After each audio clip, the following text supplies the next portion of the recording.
Welcome back to the Lovin Dubai show. Today's guest is Jake Walton, Leasing Director at House & House, here to discuss how the RERA calculator index update and what it means for tenants and why landlords might be, wringing their hands with glee. Guys, welcome to the show. Thank you so much, Jake, for being here. How are you doing? Thank you for having me. Yes, very good, thank you. Yes. How are you? We're all good. Yeah, we are. We're going to figure that out after the interview because I think we have been worried ever since the news. So, of course, it feels like tenants have got some bad news. If you can just further explain about the RERA, index update. Okay, yeah, basically. So, for a long time now, probably around 2 years, the market averages haven't been updated on the index calculator, which has meant that tenants have had the luxury of paying lower rents, and the landlords haven't been able to increase as per the market averages.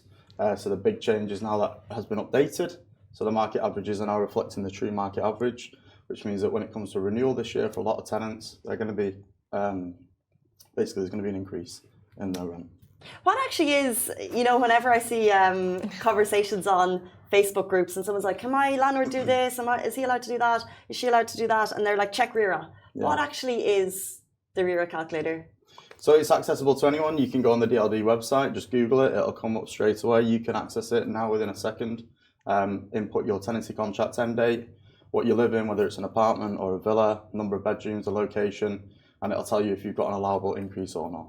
But there are restrictions around as to whether the landlord can actually increase. So how often does the RERA calculator gets updated? It's supposed to be annually, but it doesn't actually happen that way. So it's been a couple of years since it was last increased, and obviously because the market has risen so drastically in the last 2 years, it's a real big change now. And yeah, it's very significant. And do you think it's going to benefit landlords or tenants? Well, it's sort of a win-win for landlords. They're either going to get an increase in the rent as per RERA, but it doesn't increase to the market rate. So it's a percentage of the market rate, basically. You can't increase just to the new market rate. It'll be staggered. But they will most likely get an increase in the rent, or the tenant will not be able to afford the increase and therefore vacate, and then they can get the genuine new market rate with a new tenant. So it is a win-win situation, probably for the landlord.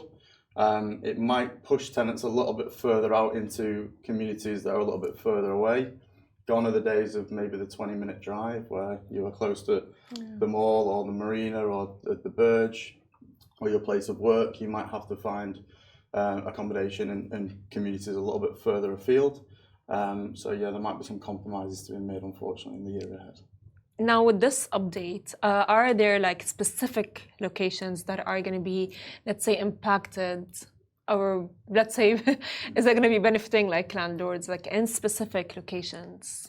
Well, those that have seen the biggest increases, on average, I think the rents went up by something like 27% in 22 and 19% last year. So on average, it's gone up everywhere, but certain communities, certain layouts, certain types have seen much bigger increases. So every individual case is individual. So I'd advise tenants to go and check the RERA calculator themselves and see where they sit with it. When we see some of the wild increases, over 100% in some cases, are people, in your opinion, and the people that you see coming to look for places, are they actually all able to afford this? Are we genuinely going to be priced out of the communities that we live in because of a huge influx of people? Or do you think actually we might see a bit more of a stabilization and maybe prices will come down? Maybe that could happen. We don't really know how it's going to affect the market exactly until it happens. And I mean, it all depends on expectations. So when I moved to Dubai 3 years ago, I probably thought it was expensive then. And now, I think in comparison to now, I probably wish I'd have gone for a 3-bed at the time rather than a 1-bed and be paying low rent. So people coming into the market now, they don't really know any different. It's the people that are in the market and have been for a couple of years that are paying low rents that now have an expectation of what they can get for that rent. But unfortunately, the market has moved and we have to move with the market. So yeah, it's a scary time. One thing I would say though, let's get the tissues. If your renewal is within the next 90 days, as of now, and your landlord hasn't spoken to you, he can't increase. He has to give you sufficient notice to increase. So if it's 89 days until the end of your contract and the landlord hasn't issued an increase, then he can't increase the rent. And again, he can only increase it as per the RERA index calculator by a maximum of 20% and no more. So with the following update, will this benefit tenants or landlords more? I think it's a little bit of a win-win for landlords, but it could also see a lot of stock come into the market if tenants are then, as I say, unfortunately having to be pushed out to other communities. It might free up stock in those communities, and therefore that could essentially bring prices down a little bit if more stock comes into the market. But that remains to be seen, so we'll have to see how much of an effect that has. So, as an overall summary, how do you think it will affect property prices in the coming year? I think prices in the communities, so if you go out towards maybe Dubai land, if you go down Sakim and you're looking into like Mirror Oasis or Town Square, the Mac Hills, Moudon, even the Mac Hills too, these are the communities that has always been good value for money because it's a little bit further away. You might find that people are now having to move in the last year or so. That's been happening anyway. And as these communities are popping up like Expo City and Emaar South, a little bit further away, people are now having to compromise and understand that it might take them 45 minutes to get to work rather than 20 minutes and move out there. So they can essentially spend a similar amount, but your location is going to be a little bit different. So has the RERA calculator influenced rental decisions? Rental decisions? Yes. So it's only relevant on renewal. So yeah, a lot of people take their eye off the market. If you're not in real estate like us, you probably just go to your job and you get on with it and you don't think about your rent, and then all of a sudden it's renewal and your landlord increases. You don't realise what's happened with the market. So it's out of sight, out of mind a little bit, and it will come as a surprise for a lot of people. So I think you just need to try and get ahead of it. Do check the calculator. Make sure that if you're unclear on any regulation, then reach out to a broker, a real estate agency that's trusted that can give you the right advice, or at the RDC, which is the Rental Dispute Centre, and they can get the right advice, or RERA. I think that's really smart advice as tenants, just try and get ahead of it, just to be aware so it's not a major shock. Before you coming on the show, we put the question to the audience if anyone had questions, and one or two came in that are quite specific. We've covered a few already, but someone is asking, so an increase apartment in Leanne community is 20%, while a villa increases 5%. Why is the value of the increase higher on apartments over villas?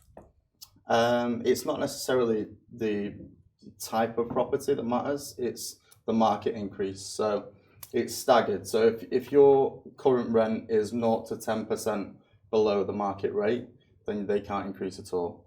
And if it's 11 to 20%, they can increase by 5, 21 to 30%, then increase by 10%, and 31 to 40% is 15% increase, and anything over 40% then increase by a maximum of 20%.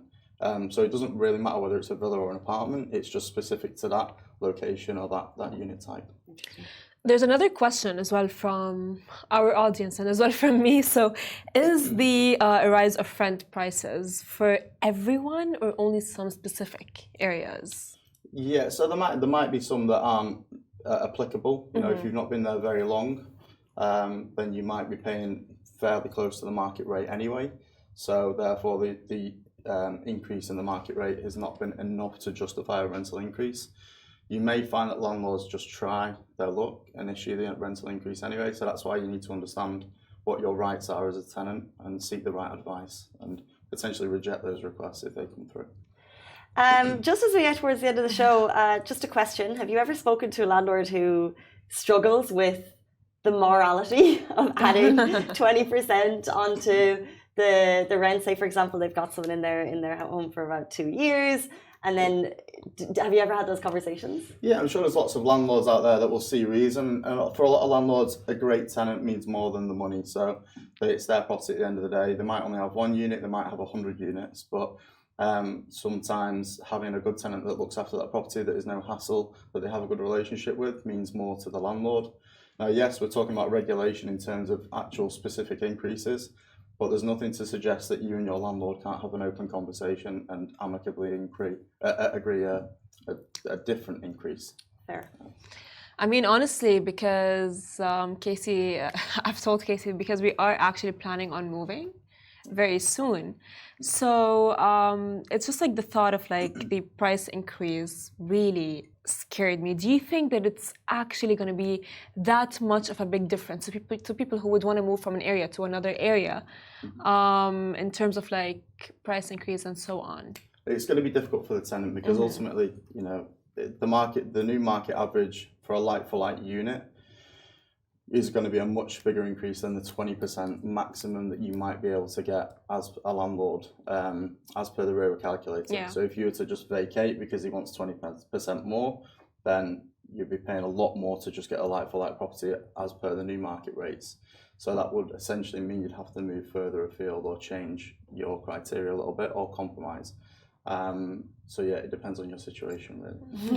And very finally, thank you so much for kind of giving that overview. And I do think it's a good reminder to us all to get ahead of it and also try and just have a conversation with your landlord. Hopefully you're both sound people and it should work out.